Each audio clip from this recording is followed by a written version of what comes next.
Muito bom dia, Diego. Tudo bom? Prazer estar aqui no seu programa. Muito bom receber você. Eu queria que você falasse para quem está em casa, muitas vezes, o colaborador de fato adoece no ambiente de trabalho. Muitas vezes, aquelas saídas várias vezes para ir ao médico, para fazer aquele exame de check-up, ele acaba sendo desligado. Mas ele adquiriu aquela doença lá. Então, o que, que ele pode fazer diante desse cenário?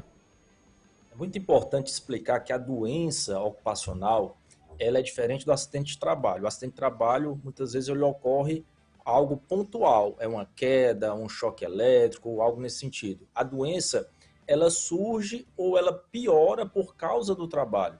Então, muitas vezes, o trabalhador ele vai adoecendo naquele ambiente. E por aquilo que pareça, Diego, muitos trabalhadores, eles descuidam da questão da saúde, de fazer exames, exatamente pelo que você colocou, com medo de ser demitido por conta disso, por essas ausências, e muitas empresas acabam, quando veem que o trabalhador está adoecendo e que ele não desenvolve mais o trabalho como antigamente, aquele trabalhador começa a ter um problema na coluna, um problema na vista, um problema na audição, as empresas demitem esse trabalhador.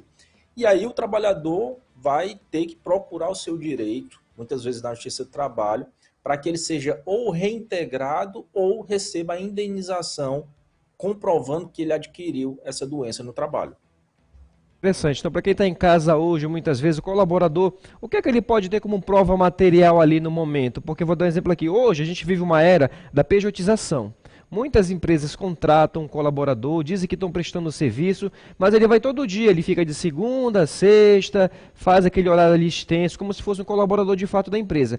E ali, muitas vezes, ele falta, ele se ausenta por motivo de trabalho. Aquela falta ali que ele tem, ele pode caracterizar como um vínculo empregatício, o documento a empresa pode se recusar, já que ele é PJ? A pejotização já é um outro problema. O trabalhador que ele está nessa condição de pejotizado, que ele na verdade era para ser empregado, mas por algum ajuste ou para a empresa pagar menos imposto, ou até muitas vezes o próprio trabalhador pensa que é vantajoso receber mais e não assinar carteira, o primeiro desafio que ele tem é provar que aquilo ali é um vínculo de emprego e não uma pejotização.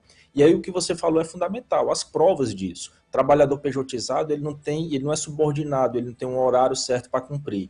Então, se ele começa a ter provas de que ele tem um horário para cumprir, ele tem obrigações, que se ele faltar é descontado algo do salário dele, ele já começa a andar bem na questão de reconhecimento do vínculo de emprego.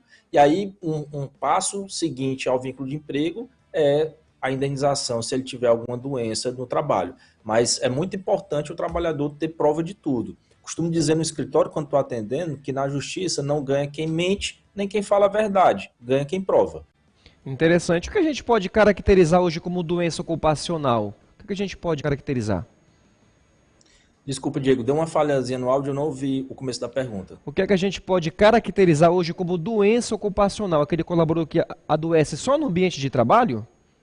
Pronto, a doença ocupacional é, é algo que surge ou que piora por conta do trabalho. Então, muitas vezes, o que a gente consegue visualizar bem como doença ocupacional? Aquele trabalhador que ele, no desenvolver das atividades dele, ele não tem uma boa ergonomia no ambiente de trabalho.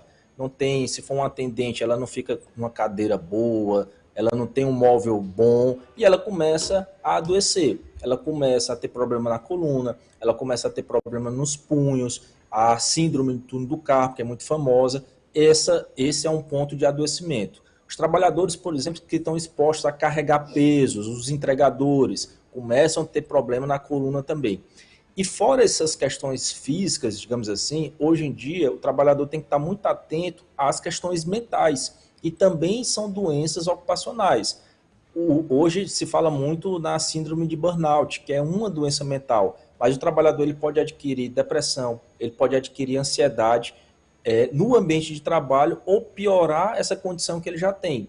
Então hoje, inclusive com a atualização da NR1, que é uma norma regulamentadora, a empresa tem que proporcionar, tem que ter cuidado e proporcionar um bom ambiente, não só para a saúde física do trabalhador, mas também para a saúde mental. Interessante, quero agradecer a esse esclarecimento. E a gente, vou dar um exemplo aqui, uma situação, um acidente de trabalho, de que maneira o trabalhador pode ali ter os seus direitos garantidos? Só indo direto ao INSS, a empresa fica responsável por alguma parte, já que ele se acidentou no ambiente? Como é que funciona? O primeiro ponto do acidente de trabalho é a emissão da CAT, que é a comunicação de acidente de trabalho. Muitas empresas não emitem essa CAT e o trabalhador fica sem essa cobertura. A CAT ela não é obrigatória ser emitida só pela empresa, inclusive o sindicato pode emitir, o médico do trabalho pode emitir também. E uma vez tendo acidente de trabalho e o trabalhador ele precisando se afastar, os 15 primeiros dias vão ser de responsabilidade da empresa e depois a empresa vai passar essa responsabilidade para o INSS. Por isso que o trabalhador ele tem que ter toda essa documentação do acidente, que foi um acidente de trabalho e das consequências desse acidente. Quando ele se afasta por questão de acidente de trabalho, vamos colocar o exemplo aqui, o trabalhador que se acidentou, quebrou algum membro, né? E aí ele precisou se afastar. Quando ele volta, ele tem uma estabilidade. Então a empresa tem que manter ele 12 meses sem poder demitir sem justa causa. Então é muito importante para que ele tenha essa estabilidade que ele comprove o afastamento por conta de um acidente de trabalho. Outra diferença também é que quando o trabalhador se afasta por conta de acidente, ele recebe mês a mês o depósito de FGTS. Se não for acidente de trabalho, ele não recebe FGTS. Mas se for por acidente de trabalho, ele vai receber aquele FGTS mês a mês.